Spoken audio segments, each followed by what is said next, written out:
Your grandmother didn't need a cookbook to feed herself. She needed a can opener, one working burner, and enough energy left to get through the end of the day. The meals she made weren't photographed, pinned, or celebrated. They were eaten in silence, alone, usually standing at the counter before the last light went out.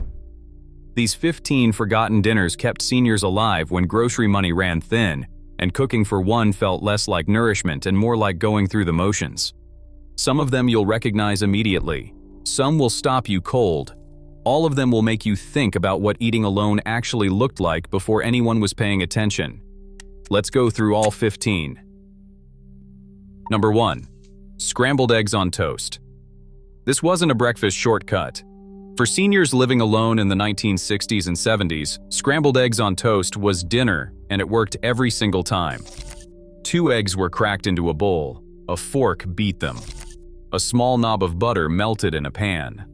The eggs went in soft and came out softer, folded onto a slice of white bread that had been toasted and buttered while the pan was still heating.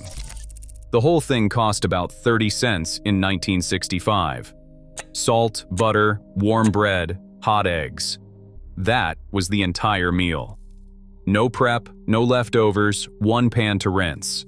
Eggs stayed in the fridge because they always stayed in the fridge. Bread sat in the bread box because where else would it be? Butter lived on the counter at room temperature because refrigerating it seemed unnecessary. This meal didn't require planning. It required hunger and a working stove, and that was enough. It lasted into the 1980s, pushed aside slowly by microwave dinners and frozen entrees. But for anyone who came of age during the Depression, scrambled eggs on toast never stopped being reliable. It was warm, it was fast, and it never let you down.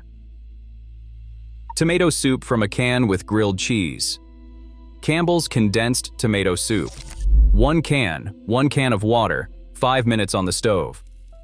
While the soup heated, butter went on 2 slices of white bread, with a single slice of American cheese between them. A hot pan, medium heat, 3 minutes per side, until the outside was golden and the inside had gone completely soft and liquid. Then you sat down, dipped the corner of the sandwich into the bowl, and let the crust go heavy and soaked. In 1965, the whole meal cost about 60 cents. Soup alone left you hungry an hour later. The grilled cheese made it filling. 1 pan, 1 pot, 2 things washed at the end. This combination stayed popular through the 1980s because it demanded almost nothing and delivered something real. For seniors who could not stand for long stretches, they could sit between flips. The sandwich satisfied. The soup warmed. Together, they were more than the sum of both. Number 3. Tuna salad on saltines, not a snack. Dinner. 1 can of tuna, drained. 2 tablespoons of mayonnaise. A pinch of salt. Mix it in the can or in a bowl. Spread it on crackers and eat it at the counter. In 1970, the whole plate cost about 50 cents. No stove, no heat, no waiting. On hot summer evenings when kitchens turned into ovens, cold tuna on crackers was the only option that made any sense. The smell was fish and mayo.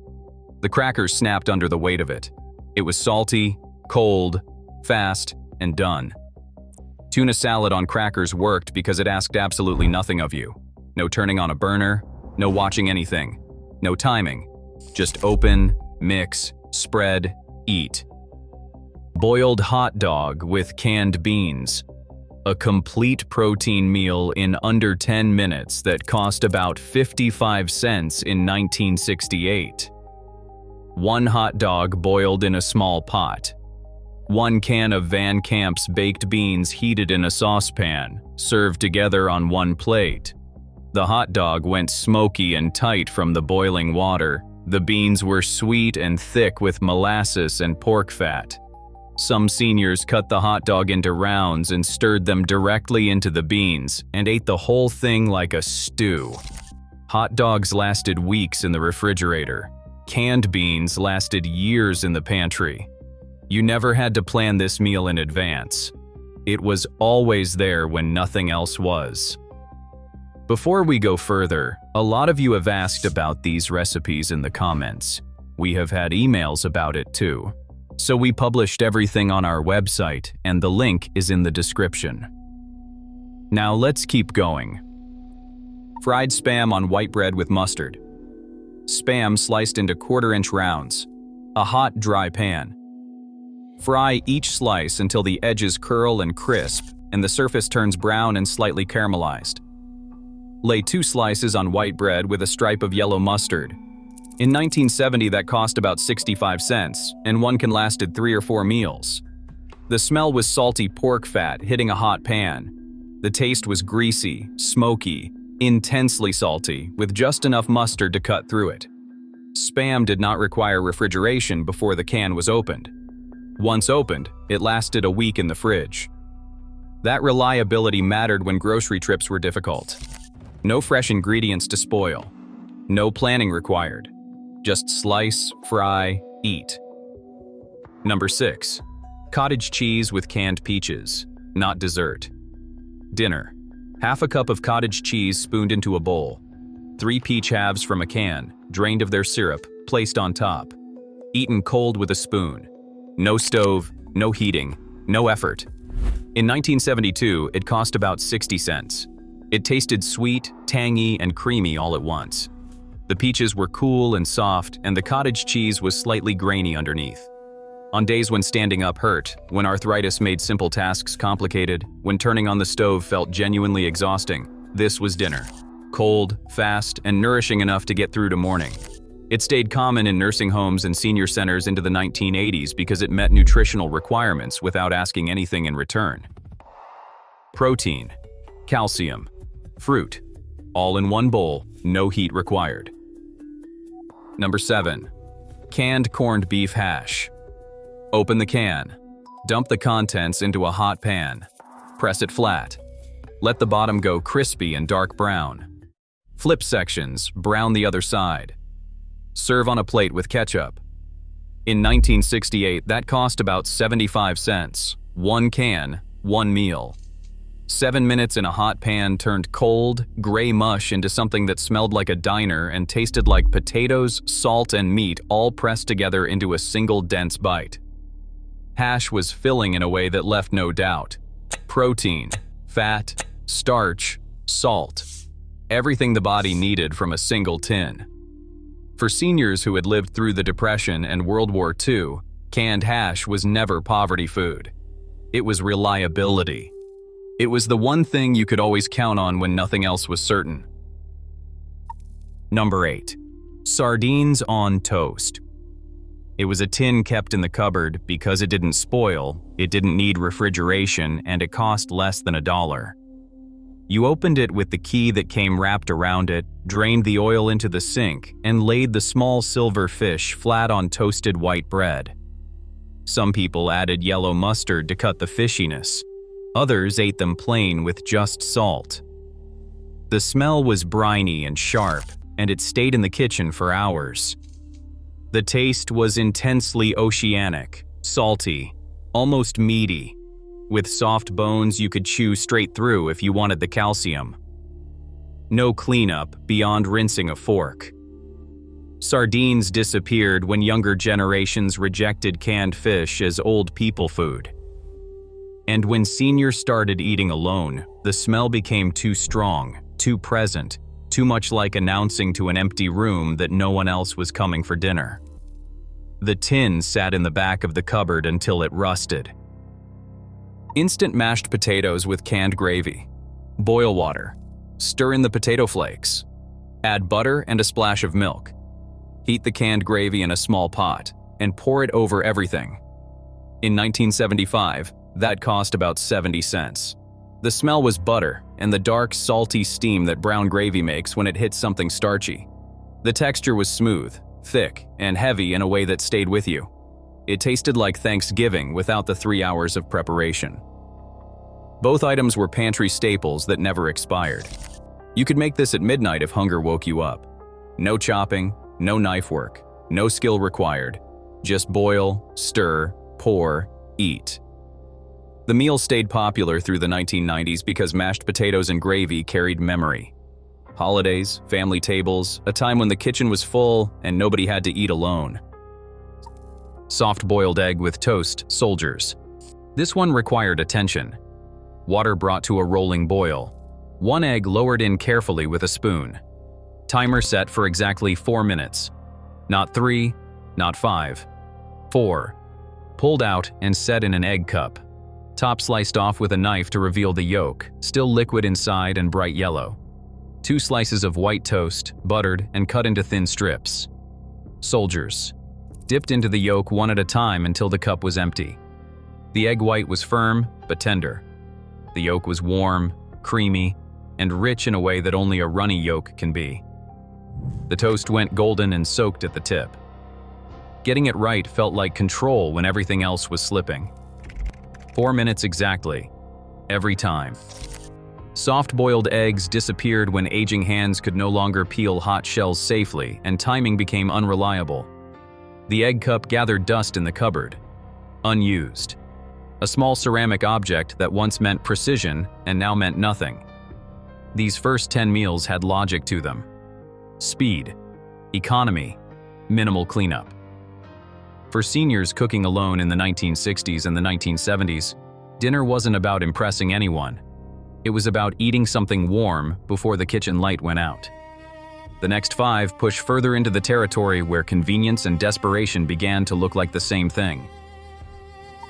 Number 11. Buttered noodles with green canned parmesan. Elbow macaroni or egg noodles boiled in under 10 minutes.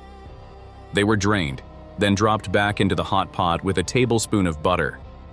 The butter melted into a glossy coat that pulled the noodles together, then a shake of parmesan from the green can. Dusty, gritty, slightly metallic, but it made the whole dish taste finished. The noodles were soft, warm, and slippery. The butter pooled at the bottom of the bowl and made every bite richer than it had any right to be. Some seniors ate straight from the pot to avoid washing a bowl. Others portioned it carefully and ate slowly, making it last.